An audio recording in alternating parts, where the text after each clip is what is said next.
This YouTube channel does not promote any violent, harmful, or illegal activities. All content provided by this channel is meant for an educational purpose only.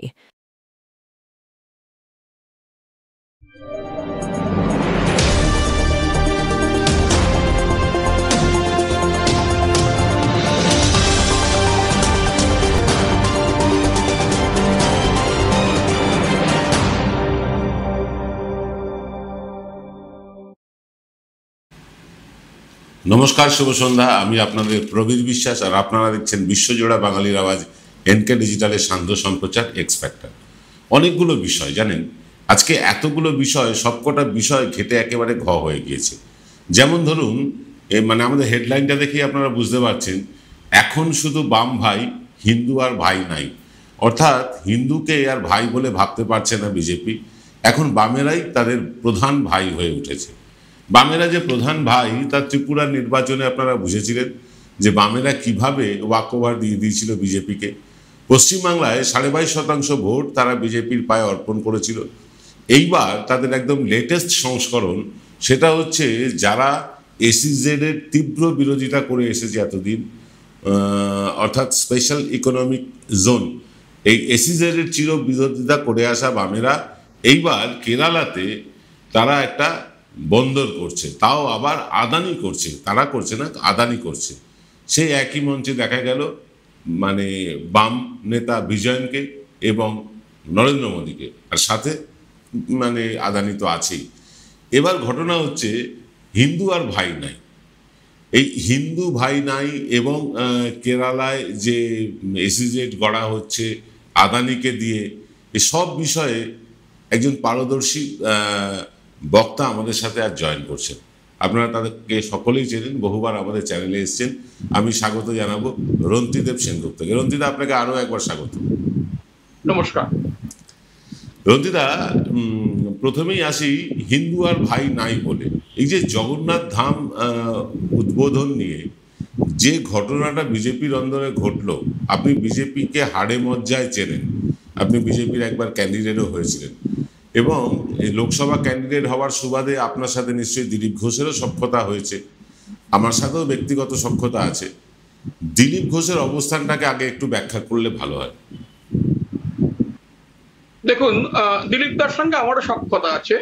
প্রথমত বলি যে দিলীপ ঘোষ দীঘার ওই যে জগন্নাথ মন্দিরে গেলেন, জগন্নাথ মন্দিরে তো যে কোনো হিন্দুই যেতে পারেন। এর ভিতর তো এটাকে যদি এখন আমি রাজনৈতিক দৃষ্টিতে দেখি যে এই মন্দিরে গেলে এটা তৃণমূলের মন্দির, ওই মন্দিরে গেলে ওটা বিজেপির মন্দির, এই মন্দিরে গেলে ওটা কংগ্রেসের মন্দির, এটা তো ঠিক নয়। যখন রাম মন্দির উদ্বোধনের সময়, তখন তো রাম মন্দির উদ্বোধনের পরে সবাই গিয়েছেন রাম মন্দিরে। বিভিন্ন রাজনৈতিক দল যারা বিজেপির রাজনৈতিকভাবে বিরোধিতা করেন তারাও গিয়েছেন, তো সেই নিয়ে কোনো প্রশ্ন ওঠেনি।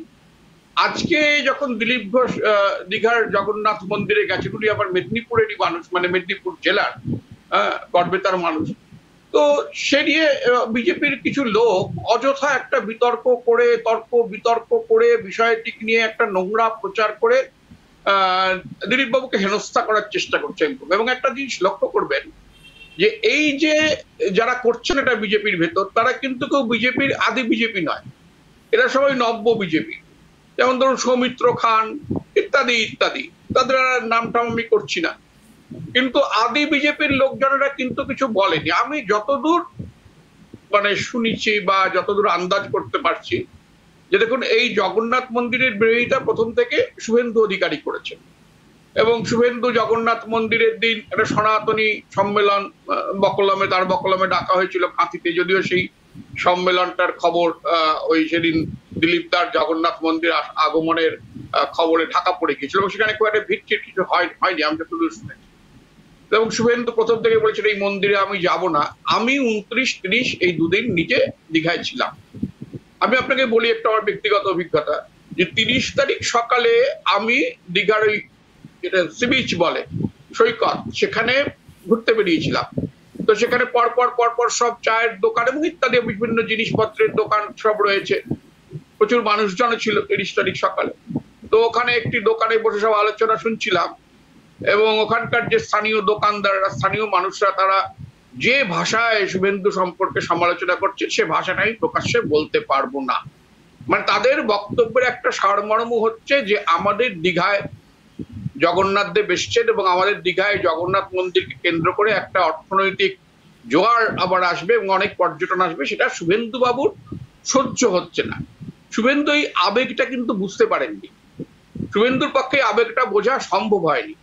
এখন দিলীপ দা এসছেন, দিলীপ দা হয়তো এই আবেগটা বুঝেছেন। তার থেকেও আমার যেটা মনে হচ্ছে যে যেটা আর কি যে কারণে দিলীপ বাবু এসছেন, অনেকে বলছেন দিলীপ বাবু নাকি তৃণমূলে চলে যাবেন, বিজেপির কিছু লোক বলছেন যে উনি নাকি তৃণমূলে চলে যাবেন, তৃণমূলে যোগ দেবেন। আমার মনে হয় এটা ঠিক নয়, দিলীপ বাবু তৃণমূলে যাবেন না। আমি যতদূর সংঘের সূত্র থেকে যেটুকু খবর পেয়েছি বা আলোচনা হয়েছে বিভিন্ন লোকের সঙ্গে, তাতে বলি এই শুভেন্দুর এই আচরণ সংঘ এবং বিজেপিকে অস্বস্তিতে ফেলেছে, খুব অস্বস্তিতে ফেলেছে।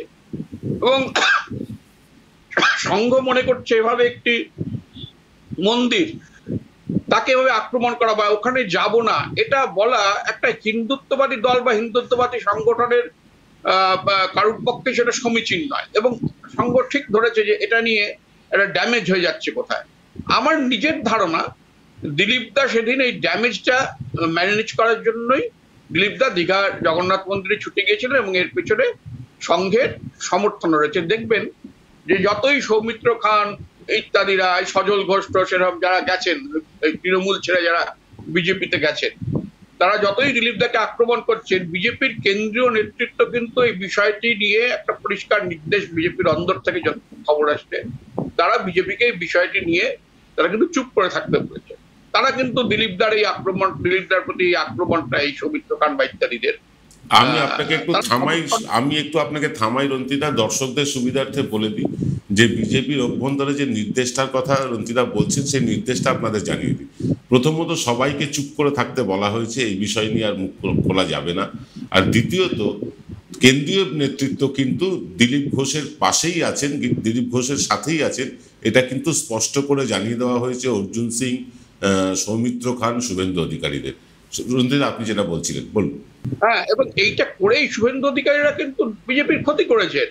এবং বিজেপির যারা পুরনো নেতা তারা মনে করছেন যে রাম মন্দিরের সময় মমতা তো রাম মন্দিরের কোনো বিরোধিতা করেননি, বা রাম মন্দিরে যাবো না বা কেউ যাবে না, তৃণমূল দলেরই অনেকে রাম মন্দিরে গেছে, সেটা তো করেননি। সেক্ষেত্রে এভাবে এই দীঘার জগন্নাথ মন্দিরটাকে এভাবে আক্রমণ করে বা ওটা সম্বন্ধে হতশ্রদ্ধা করে আজে বাজে মন্তব্য করে এতে হিন্দু আবেগকে আঘাত করা হচ্ছে, এরকমই মনে করছেন বিজেপি এবং সংঘের নেতারা।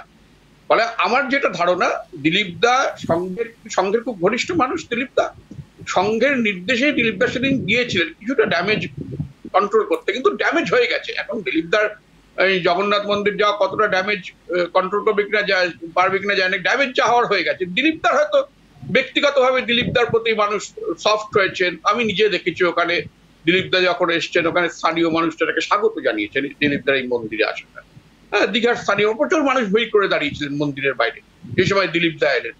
আমিও সেই সময় মন্দিরের ভেতরেই ছিলাম, তো তারা আমি দেখেছি বাইরের মানুষজন খুব স্বাগত জানিয়েছেন তারা দিলীপ দাকে, ওই মন্দিরের আসা বিষয়টা তারা ভালোভাবে নিয়েছেন। এগুলো তো শুভেন্দুদের বোঝা উচিত ছিল যে এই রাজনীতিটা ভুল রাজনীতি করে ফেলেছেন শুভেন্দুরা। এখন দিল্লি বিজেপির কেন্দ্রীয় নেতৃত্ব বুঝতে পারছেন যে রাজনীতিটা ভুল হয়ে গেছে, এখন ম্যানেজ দিতে হবে। তো এখন যত শুভেন্দুরা মুখ খুলবেন, সৌমিত্র খান আজে বাজে কিছু কথা বলছেন, সজল ঘোষ আজে বাজে কিছু কথা বলছেন, হ্যাঁ লকেট চ্যাটার্জিও কিছু বলেছেন শুনলাম, এখন এটা আরো বিজেপির ক্ষতি হচ্ছে। এটা ওরা না বললেই ভালো করতেন, এই রাম মন্দির এই জগন্নাথ মন্দির সম্পর্কে এরকম অশ্রদ্ধা প্রকাশ করছে, না বললেই ভালো করতেন। অনেক বিষয় ছিল রাজনৈতিক ভাবে তৃণমূলের মোকাবিলা করতে পারতেন। তারপরে শুভেন্দুর ওই আপনার কি সনাতনী সম্মেলন, ওখানে কার্তিক মহারাজ তিনি তো বিজেপির ঘনিষ্ঠ, তিনি ওখানে যে মন্তব্য করেছেন যে হিন্দুর মহিলারা নাকি বা হিন্দুরা নাকি শুধু প্রসাদ ভোগ খাওয়ার জন্য মন্দিরে আসে। আমি আপনাকে একটু থামিয়ে আমি দর্শকদের সেই বক্তব্যটা একবার শোনাতে চাই, আপনি সঙ্গে থাকুন। দর্শকদের জন্য বক্তব্যটা আমরা একবার শুনে নেব কার্তিক মহারাজ কি বলেছেন। যে আমরা প্রসাদের ব্যবস্থা যথেষ্ট রেখেছি, প্রচুর রান্না করা হয়েছে, 25,000 মানুষের তো রান্না, আরো 25,000 স্টক আছে। সুতরাং বারবার বলা হচ্ছে যে আমরা এখান থেকে ঘোষণা করব তবেই প্রসাদ দিতে যাবেন। আমরা সব জায়গায় দেখেছি আমাদের এই সনাতন হিন্দু ধর্মের মানুষ মন্দিরে গেলে মন্দিরে যাওয়ার নাম নেই, প্রসাদের আগে বসে যাওয়া হয়। আরে মুসলমানরা তাদের শিক্ষা নিন, 1 মাস রোজা থাকে, একটু বন্ধু জল খায় না। আমরা এরকম দুর্দিনে এত বড় আয়োজন করেছেন, এত অর্থ ব্যয় করে আমরা সবাই চলে যাচ্ছি খাওয়ার জন্য, প্রসাদকে আমরা পাই না, প্রসাদকে আমরা পাবো না, একটু লজ্জা লাগছে। আমি আপনার কি মনে হয় না রঞ্জিতা, এই যে মানে হিন্দুরা মন্দিরে শুধু প্রসাদের লোভেই যায়, এটা বলে আদতে কার্তিক মহারাজ সমগ্র হিন্দু জাতিকে অসম্মান করলেন? একদম অসম্মান করলেন তো, একদম অসম্মান। হিন্দুরা শুধু প্রসাদ খাওয়ার জন্য মন্দিরে যায়, এটা কে বলেছে? কে বলেছে এটাকে হিন্দুরা শুধু প্রসাদ খাওয়ার জন্য মন্দিরে যায়? ওনার সেই সনাতন ওই সম্মেলন করেছিলেন নাকি কাতিতে, ওখানে লোক হয়নি, লোক হয়নি দেখে ওনারও মাথা গরম হয়ে গেছে, শুভেন্দু অধিকারীরও মাথা গরম হয়ে গেছে। হিন্দুরা শুধু প্রসাদ খাওয়ার জন্য মন্দিরে যায়, এইটা বলার ধৃষ্টতা কে দিল? আমি তো বেলুর মঠের দীক্ষিত, আমি তো বেলুর মঠে যাই, তো প্রসাদ খাওয়ার জন্য যাই বেলুর মঠে। আরো অনেক মঠ মিশনে গিয়েছি, প্রসাদ খাওয়ার জন্য যাই। আরো যারা যান তারা শুধু প্রসাদ খাওয়ার জন্য যান। হিন্দুদের এই অপমান করছেন উনি, উনি নিজেকে হিন্দু বলে দাবি করেন, হ্যাঁ, হিন্দু বলে দাবি করেন, সনাতনী বলে দাবি করেন, এভাবে অপমান করছেন হিন্দুদের। যেসব মা বোনেরা যান, যারা মঠ মিশনে যান, তারা অপমানিত বোধ হবেন না এরপরে? এটা এর ফলে অপমান। মানুষ প্রসাদ খেতে কেন যায়? ওটাকে ভগবানের দান মনে করে, সেই জন্য প্রসাদ খেতে যায়। কেউ চেটে পুটে প্রসাদ খাওয়ার জন্য যায় না, এটা কার্তিক মহারাজের জানা উচিত। উনি নিজে তো একটি মঠের সঙ্গে জড়িত, বেলডাঙ্গায়, সেখানে আমিও গিয়েছি। ওর জানা উচিত, তার ওই বেলডাঙ্গার মঠে যারা প্রসাদ খেতে যান, ওটাকে ভগবানের প্রসাদ হিসেবে মনে করেই যান। কেউ ওখানে বিয়ে বাড়ির ভোজ খেতে যান না। এসব বলার আগে মনে রাখতে হবে তো কি বলছেন না বলছেন। এই প্রসঙ্গে আপনাকে একটা শেষ প্রশ্ন করি, তারপরে আসবো আমরা বামেদের কেরালায় যে বন্দর তা নিয়ে। আমার শেষ প্রশ্নটা হলো, দেখুন দাদা, এই সামনেই মানে চরম গরম পড়তে চলেছে, ইতিমধ্যে পড়া শুরু হয়ে গিয়েছে, তারপরে বর্ষাকাল, তারপরে আসবে পুজো, তারপরে ক্রিসমাসের ব্যাপার আছে। যদি আপনি ভোটের রাজনীতি ধরেন, তাহলে সমস্ত রাজনৈতিক দলের হাতে মেরে কেটে 90 থেকে 95 দিন আছে কাজ করার মতন। এই 90-95 দিনের মধ্যে বিজেপির অন্দরে এই যে কোন্দল, সেটা কি একটা চিরস্থায়ী ড্যামেজ করে দিয়ে গেল না 26-এর নির্বাচনের আগে? বিজেপির অন্দরে তো একটা ড্যামেজ আগেই হয়ে গেছে। যেদিন দিলীপ ঘোষকে শুভেন্দু এবং তার গোষ্ঠী খুব কৌশল করে মেদিনীপুর থেকে সরিয়ে দিল, টিকিটটা দিল না, এবং দিলীপ ঘোষ দুর্গাপুরে গিয়ে হারলেন, বর্ধমানে গিয়ে হারলেন, তো সেদিনই তো ড্যামেজ হয়ে গেছে। এখন দিলীপ ঘোষ একটি মিষ্টি প্রতিশোধ দিলেন, এবং এই যে দিলীপ ঘোষকে ঘিরে বিক্ষোভ টিক্ষোভ ইত্যাদি দেখালেন নব্য বিজেপির একাংশ, এখন সেই ড্যামেজটা চট করে মিলবে বলে আমার মনে হয় না। দিলীপ দারও তো অনুগামী প্রচুর আছে বিজেপিতে, এবং যদি আপনি দেখেন বিজেপিতে ফ্যান ফলোয়িং কিন্তু দিলীপ দারই বেশি, শুভেন্দুর থেকে অনেক বেশি ফ্যান ফলোয়িং দিলীপ দার, আমি যতটুকু বিজেপির ভেতরের খবর জানি। তাতে কিন্তু সেই দিলীপ দার ফ্যানেরা কি ছেড়ে দেবেন শুভেন্দুর এই অনুগামীদের? দেবেন। এবং বিজেপির ভেতরের এই যে দ্বন্দ্বটা, এটা অনেকদিন ধরেই বোঝা যাচ্ছিল, এবার সেটা আরো প্রকাশ্য হয়ে গেল। এবং আমার নিজের ধারণা, এর খেসারত বিজেপিকে এমনিতেই, এদের সংগঠন তো বিভিন্ন জেলায়, উত্তরবঙ্গের সংগঠনটা ভালো, কিন্তু দক্ষিণবঙ্গে তো তোদের বুথ কমিটি নেই অধিকাংশ জায়গায়, এমনিতে সংগঠনের হাল খুব খারাপ। তারপরে আমি নিজে বিজেপিতে থাকার সময় দেখেছি যে অত্যন্ত সংগঠন বলে কিছুই নেই, মিথ্যা কথা, কতগুলো রিপোর্ট দেওয়া হয় কেন্দ্রে নেতাদের, সেখানে কোনো বুথ কমিটি নেই, সেখানে বলা হচ্ছে বুথ কমিটি হয়ে গেছে, এইসব মিথ্যা দিয়ে এরা রাজনীতি করে। তো এরপর তো আরো করুণ দশা হয়ে যাবে, আরো করুণ দশা হয়ে যাবে। ফলে আপনার এবং দর্শকদের ইনফরমেশনের জন্য বলি, আমরা সারা বছর ধরে সমীক্ষা চালাই, তো আমরা এখনো সমীক্ষা চালাচ্ছি রন্তিদা। ও সম্প্রতি উত্তরবঙ্গ আমি নিজে ঘুরে এসেছি, এবং সেখানে বিজেপির সংগঠনে একটা ব্যাপক ফাটল দেখতে পেয়েছি আমরা। শঙ্কর ঘোষ বনাম জন বার্লার, সেখানে জন বার্লার দিকেই পাল্লা ভারী, অথচ রাজ্য বিজেপি শঙ্কর ঘোষকে সমর্থন করে যাচ্ছে। এর ফলে বিজেপির মধ্যে একটা বিরাট ফাটল দেখা দিয়েছে, সেই সংগঠনের মজবুতিটা আর কিন্তু উত্তরবঙ্গে নেই রন্তিদা। হ্যাঁ, বিজেপি আমিও সেটা শুনেছি। আমি অবশ্য খুব সম্প্রতি গত বছর গিয়েছিলাম উত্তরবঙ্গে, এই বছরটা যাইনি এখনো, জুন মাসে যাব কিছুদিন, তখন হয়তো কিছু খবর পাবো।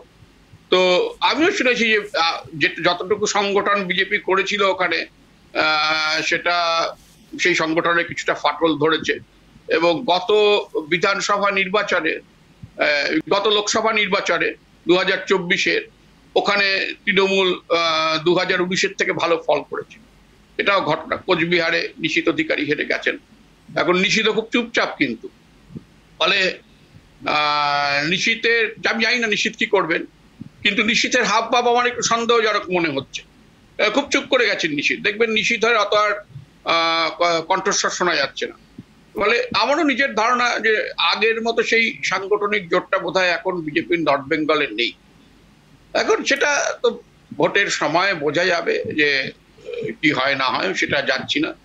কিন্তু বিজেপির মানে অন্দরের ফাটলটা আরো চড়া হলো, আরো প্রকাশ্য হলো এই ঘটনার পর, এটা বলতে পারি।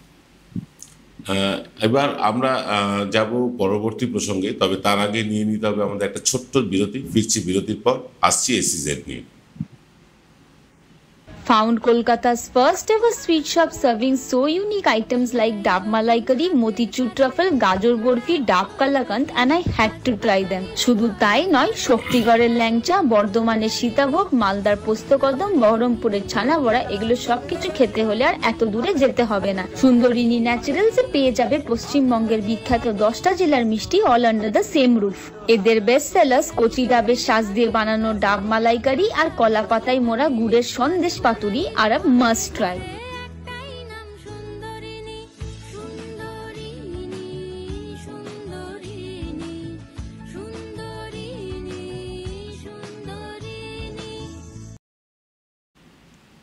ফিরলাম বিরতির পর। আপনারা দেখছেন বিশ্বজোড়া বাঙালির আওয়াজ NK ডিজিটালের শান্ত সম্প্রচার এক্স ফ্যাক্টর। আজ আমাদের সাথে রয়েছেন রন্তিদেব সেনগুপ্ত, যিনি প্রাক্তন RSS বিজেপি নেতা এবং সাংবাদিক হিসেবে তিনি সকলের প্রিয় মানুষ, আপনারা জানেন।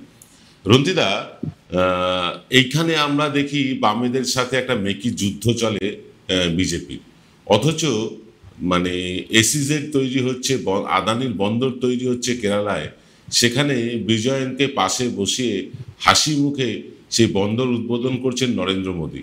এটাকে কি আপনার দ্বিচারিতা মনে হয় না, নাকি এটা একটা শিল্পায়নের একটা দিক খুলে গেল বলে মনে হয়? CPM এর পুরো রাজনীতিটাই না বরাবর দ্বিচারিতায় ভর্তি। এই যে দেখুন, কিছুদিন আগে প্রকাশ কারাট বললেন তিনি বিজেপিকে ফ্যাসিস্ট শক্তি মনে করেন। এখন বিজেপি যা যা আচরণ করছে, বিজেপি যে ইউনিয়ন গভর্নমেন্টে থাকার ফলে বিজেপি যা যা আচরণ করছে, যেভাবে মানুষের গণতান্ত্রিক অধিকারগুলি খর্ব করা হচ্ছে, হ্যাঁ, যেভাবে ক্রমশ সংসদকে অপ্রয়োজনীয় করে তোলা হচ্ছে, নির্বাচিত জনপ্রতিনিধিদের, বিরোধী জনপ্রতিনিধিদের তাদের কন্ট্রোল করার চেষ্টা করা হচ্ছে, বা যারাই বিরোধিতা করবেন এই বিজেপির, তাদের বিরুদ্ধে নানা রকম দমন পীড়নমূলক আইন এনে তাদের কন্ট্রোল করার চেষ্টা করা হচ্ছে। তারপর এই যে রাজ্যগুলি, বিরোধী রাজ্যগুলি, এই মানে তাদের মনোনীত রাজ্যপালের দ্বারাই বিরোধী রাজ্যগুলির অধিকারে হস্তক্ষেপ করা হচ্ছে, শিক্ষায় গেরুয়াকরণ করা হচ্ছে। এসব দেখার পরও যদি প্রকাশ কারাটের ভেতর কোনো ফ্যাসিস্ট পদক্ষেপের চিহ্ন না পান, তাহলে বলতে হবে যে প্রকাশ কারাট চোখে ঠুলি পড়ে বসে আছেন, কানে তুলো গুজে বসে আছেন। মানে বিজেপির পুরো রাজনীতির দ্বিচারিতার রাজনীতি। কেমন বলছে, কিভাবে বিজেপিকে সহায়তা করছে, একটা ছোট্ট উদাহরণ দিয়ে। একদম আমাদের দীঘার এই জগন্নাথ মন্দির উদ্বোধনের সময় গণশক্তি একটি খবর পড়েছে, আপনিও নিশ্চয়ই খবরটা পড়েছেন, প্রথম পৃষ্ঠায় সেখানে লিখেছে যে দীঘাতে নাকি মুসলমান সম্প্রদায়ের মানুষকে বেরোনোর উপর নিষেধাজ্ঞা জারি করা হয়েছে। মানে কতখানি মিথ্যা একটি খবর। আমি তো সেই সময় ছিলাম, যারা ছিলেন আপনার পরিচিত, আপনিও তো ছিলেন হয়তো, মানে আপনিও নিশ্চয়ই দেখেছেন যে ওখানে আমি 3 বেলায় আমিষ খেয়েছি, সেখানে 3 বেলায় আমিষ খেয়েছি। হ্যাঁ, আমিও আমিষ খেয়েছি। এখন ওখানে গণশক্তি একটা খবর করে বসলো যে আমিষ খাওয়ার উপর নিষেধাজ্ঞা, ওখানে নাকি মুসলিম মানুষদের রাস্তায় বেরোনোর উপর নিষেধাজ্ঞা। কোনো নিষেধাজ্ঞা ছিল না, আমি তো আমিষ খেয়েছি। ওখানে মুসলিম সমাজের মানুষরা তারা ঘুরে বেরিয়েছেন রাস্তায়। জগন্নাথ মন্দির উদ্বোধনের দিন আমার সঙ্গী ছিলেন নাজমুল হক, উনি একজন সঙ্গীত শিল্পী। হ্যাঁ, তো কোথায় নিষেধাজ্ঞা? এটা গণশক্তি খবরটা করলো কেন? এই খবরটা করে একটা সাম্প্রদায়িক উস্কানির চেষ্টা করা হলো। এই সাম্প্রদায়িক উস্কানিতে যদি ওই দিন কোন রকম অপ্রীতিকর ঘটনা ঘটতো, লাভ হতো কার লাভ হতো? রাজ্যের মানুষের তো লাভ হতো না, এটা বিজেপির লাভ হতো। বকলামে বিজেপির হয়ে খেলতে নেমেছিল সিপিএম সেটি। গণশক্তিতে এই ধরনের মিথ্যা খবর তারা প্রকাশ করল। এবং দেখবেন প্রতিটি ক্ষেত্রে রাজ্যের যে কোনো এই যে তৃণমূল বিরোধী আন্দোলনে একবারও কিন্তু সিপিএম নেতারা কখনো কেন্দ্র সরকারের কোনো সমালোচনা নেই, কোথাও নেই কেন্দ্র সরকারের সমালোচনা, কোথাও নেই কেন্দ্র সরকারের সমালোচনা। এই যে বাঙালিদের মানে বাঙালি দেখলেই উড়িষ্যায় বা অন্যান্য রাজ্যে বাঙালি দেখলেই বাংলাদেশি সন্দেহে মারধর করা হচ্ছে, দেখেছেন আপনি সিপিএম এর কোনো নেতাকে কোনো প্রতিবাদ করতে? কোথাও কোনো প্রতিবাদ নেই, কিন্তু কোনো প্রতিবাদ নেই। যে বাঙালি দেখলেই বাংলাদেশি এই সন্দেহে মারধর করে কত মানুষকে মানে রাজ্য থেকে বার করে দেওয়া হচ্ছে, কোনো প্রতিবাদ নেই কোথাও সিপিএম এর। এদের যে আন্দোলন, এটা সিপিএম এর ভেতরেই কথা উঠেছে। সিপিএম এর এবারে রাজ্য সম্মেলনেই তো কথা উঠেছে যে এই দলের যে নেতাদের যা বক্তব্য, যা কার্যকলাপ, সেটা বিজেপিকেই পক্ষান্তরে সেটা বিজেপিকেই শক্তিশালী করছে এবং হ্যাঁ অক্সিজেন দিচ্ছে। সিপিএম রাজ্য সম্মেলনেই কথা উঠেছে। এবং গত যদি লোকসভা ভোট, বিধানসভা ভোটের আমরা পর্যালোচনা করি, তাহলে এটা পরিষ্কার হয়ে গেছে সিপিএম এর একটা বড় অংশ বিজেপিকে ভোট দিয়েছে। সিপিএম নেতারা ভাবছেন এই করে বোধহয় মমতা বন্দ্যোপাধ্যায়কে সরিয়ে দেওয়া যাবে, যে আপাতত বিজেপিকে ভোট দিয়ে বিজেপিকে ক্ষমতায় আনি, তারপর আমরা বিজেপিকে দেখে নেবো। এত মানে কিন্তু রন্তিদা ত্রিপুরাতে চোখের সামনে উদাহরণ রয়েছে। রন্তিদা ইতিহাসে যেতে হবে না, ইতিহাসে যেতে হবে না, আমাদের এই সাম্প্রতিক কালে আপনি ত্রিপুরা দেখুন, একবার বামেরা বিদায় নেওয়ার পর ফিরে আসার আর নামগন্ধ নেই, সেখানে নিশ্চিহ্ন হয়ে গেছে তারা। বিজেপির কাছে সব থেকে বড় শত্রু কিন্তু এই বামপন্থীরা। ঠিক, দক্ষিণপন্থী উগ্র দক্ষিণপন্থী দলগুলির কাছে, উগ্র জাতীয়তাবাদী দক্ষিণপন্থী দলগুলির কাছে বামপন্থীরা হচ্ছে সব থেকে বড় শত্রু। এখন যদি সিপিএম এর নেতারা মনে করেন যে না বিজেপিকে এখন বাড়তে দিই, পরে আমরা দেখবো, এখন বিজেপি যদি বেড়ে ওঠে তাহলে সবার আগে সিপিএম এর পার্টি অফিসগুলো ভেঙে গুড়িয়ে দেবে, তখন আর সেলিম সুজনরা কিন্তু রাস্তায় মিটিং করতে পারবেন না। যে স্বাধীনতা এখন পাচ্ছেন এই সেলিম সুজনরা, সেই স্বাধীনতা তাদের থাকবে না। এইটা তো তারা এই ফ্যাসিবাদের এই বিপদটা তারা বুঝতে পারছেন না। সাম্প্রদায়িকতার বিপদটা তাদের কাছে মনে হচ্ছে কোনো বিপদই নয়। ঠিক, মানে আমরা আশা করেছিলাম রন্তিদা যে গতকাল পিনারাই বিজয়ন তিনি নরেন্দ্র মোদীকে হয়তো বলবেন যে আমি এদিকটা দেখে নিচ্ছি, আপনি যান একটু পেহেলগাঁওয়ে, সেখানে মানুষগুলো আতঙ্কিত হয়ে আছে। আমি ভেবেছিলাম বিজয়ন সাহেব এটা বলবেন, কিন্তু আমরা দেখলাম না যে বিজয়ন সাহেবের মুখেও পেহেলগাঁও নিয়ে কোনো শব্দ। তারা কিন্তু ওই আদানির প্রশংসাই করে গেলেন আর মোদির প্রশংসাই করে গেলেন। এটা আমার কাছে খুব বিসদৃশ লেগেছে।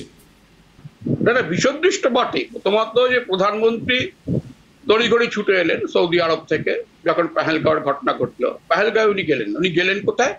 উনি গেলেন বিহারে নীতিশ কুমারের সঙ্গে নির্বাচনী সভা করতে। এবং আপনি যদি ভিডিওটা দেখেন নির্বাচনী সভার, নীতিশ কুমার এবং প্রধানমন্ত্রী হাসি ঠাট্টায় মশগুল করেন। প্রধানমন্ত্রী কিন্তু একবারও পেহেলগাঁওয়ে যাওয়ার কথা ভাবলেন না।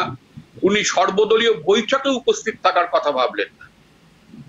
সর্বদলীয় বৈঠকে উপস্থিত থাকার কথা প্রয়োজনীয়তা প্রধানমন্ত্রী মনে করলেন। এখন প্রধানমন্ত্রী বলছেন যে দেখে নেবো, পাকিস্তানকে দেখে নেবো ইত্যাদি। সে দেখে নিলে ভালো, কিন্তু উনি তো মানুষ তো আশা করবে যে উনি একবার পেহেলগাঁওয়ে যাবেন, উনি অন্তত সর্বদলীয় বৈঠকে উপস্থিত থাকবেন। আজকে রন্তিদা একটা কথা বলতেই হচ্ছে যে নরেন্দ্র মোদীর কাছে অমরত্ব প্রাপ্তির একটা বিরাট সুযোগ ছিল। নরেন্দ্র মোদী অমর হয়ে থাকতেন, যেটা তিনি মনে মনে বাসনা করেন, কামনা করেন যে তিনি অমর হয়ে থাকবেন, নিজের নামে স্টেডিয়াম বানান, নিজের নামে টেলিভিশন চ্যানেল চালান। তো যাই হোক, সেটা আলাদা ইস্যু। তিনি কিন্তু অমর হয়ে থাকতে পারতেন যখন এই পেহেলগাঁও ইস্যুতে সমস্ত বিরোধী দল তারা এককাঠা হয়ে বলল যে দেশ যা সিদ্ধান্ত নেবে, অর্থাৎ সরকার যা সিদ্ধান্ত নেবে তার পাশে তারা 100% দিয়ে থাকবেন। এমনকি আসাউদ্দিন ওয়েসি তিনিও বললেন সমস্ত রাজনৈতিক দল নরেন্দ্র মোদীর পাশে ছিল।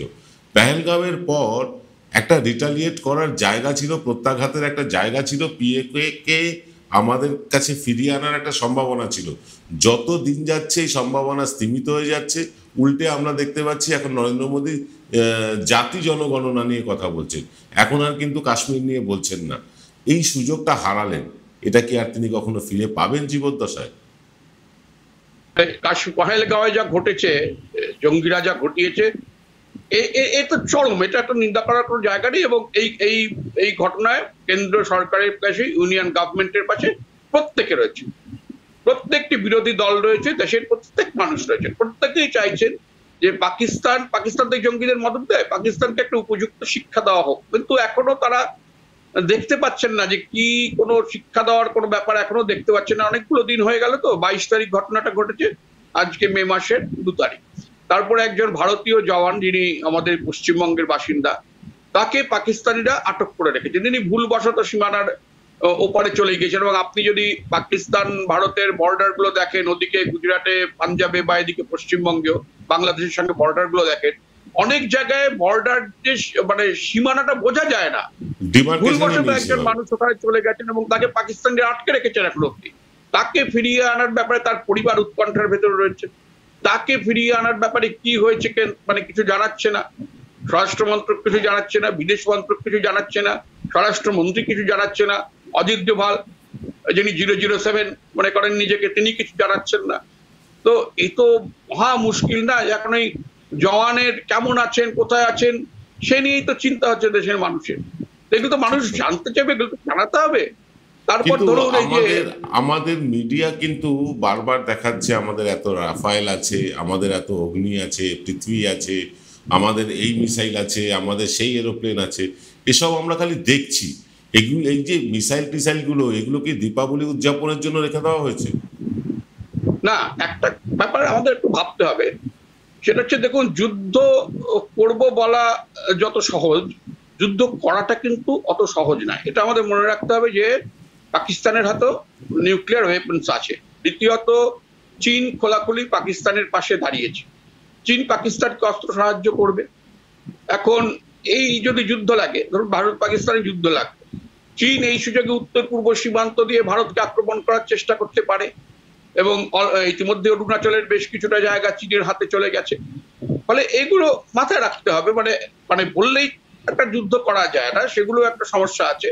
যে এখন ভারতবর্ষ যদি পাকিস্তানকে আক্রমণ করে, পাকিস্তানকে চীন যথেষ্ট পরিমাণে আরো অস্ত্র সাহায্য দেবে। মানে পাকিস্তানকে একদম খুব, পাকিস্তান কিছুই পারবে না এটা ভাবার কোনো কারণ নেই। না, আমি আপনার সাথে এই ব্যাপারে দ্বিমত পোষণ করছি দাদা, আমি আপনার সাথে এই ব্যাপারে দ্বিমত পোষণ করছি। কারণ চীনের যে ব্যবসা, সেই ব্যবসা আমেরিকায় প্রায় বন্ধ হয়ে গিয়েছে।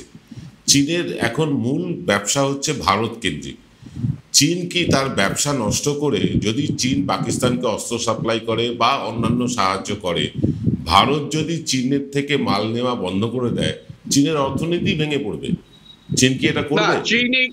চীন এই উপমহাদেশের একটা নিয়ন্ত্রক শক্তি হিসেবে মাথাচাড়া দিতে চায়। তো সেক্ষেত্রে যদি চীন তার সামরিক শক্তি প্রদর্শন করে, তখন অনেকগুলো এই সাউথ ইস্ট এশিয়ার অনেকগুলো দেশ চীনের কাছে মাথা নত করতে বাধ্য হবে। ইতিমধ্যেই বাংলাদেশের যে অবস্থা, বাংলাদেশের বাজার চীন প্রায় দখল করে ফেলেছে।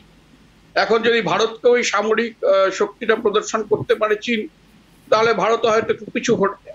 চীনের এটা এই হিসাবটা থাকতে পারে। তাছাড়া অরুণাচলের দিকে কিন্তু অনেকখানি জায়গা চীনের দখলে আছে।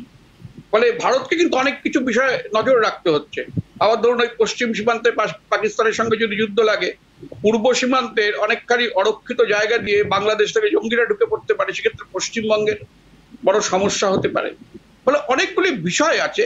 আর তাছাড়া আমি ব্যক্তিগতভাবে কখনো কোনো যুদ্ধের পক্ষে নেই। যুদ্ধ হলে জানেন তো, রাজায় রাজায় যুদ্ধ হয়, আমেরিকা অস্ত্র বেচবে, ইসরায়েল অস্ত্র বেচবে, চীন অস্ত্র বেচবে, ফ্রান্স অস্ত্র বেচবে। ভারতের হিন্দু মুসলমানের কি লাভ হবে বলুন? তেলের দাম বাড়বে, জিনিসপত্রের দাম বাড়বে, মানে মানুষের কোনো লাভ হয় না। ফলে এই জঙ্গিদের দমন করুন, ভারত পাকিস্তানের উপর চাপ দিক, আন্তর্জাতিকভাবে চাপ দিক, জঙ্গিদের কঠোর হাতে দমন করুন। কিন্তু যুদ্ধ জিনিসটা না আলটিমেটলি কোথাও গিয়ে দাঁড়ায় না।